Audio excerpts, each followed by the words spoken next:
What do you think it'll be like, though? I mean, do you think it's set in for him that the trial's actually starting in 3 weeks? Absolutely not. Now, I'm told that he does understand that this is not likely that he's going to win on appeal. It's a slim to none chance in trying to delay this further, and that the trial will start in 21 days.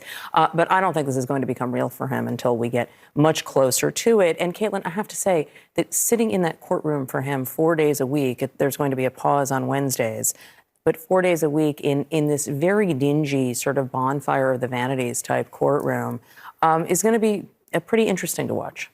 I mean, for someone, though, who kind of is described as stuck in the 1980s. Correct. Preserved in amber. Yeah.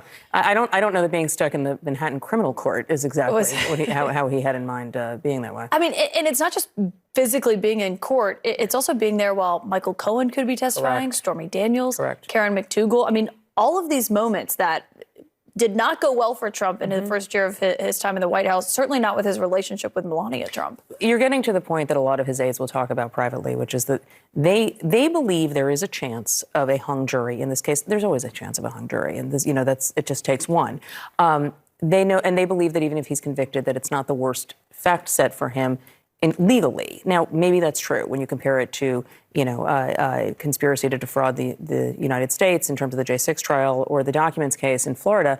But it is a set of personal details that really get under his skin. As you noted, remember, he would, in White House meetings, just start talking about how, he didn't actually have an affair with Stormy Daniels, and he would ask people what they thought of calling her horseface and on and on and on. And so this is going to get under his skin. What that means in terms of how he acts outside the courtroom, how he acts on the campaign trail, I think remains to be seen. But we have seen his ire with these cases bleed into his rallies, and I anticipate that will be the same because he's likely going to be doing events on weekends. Well, I mean, he couldn't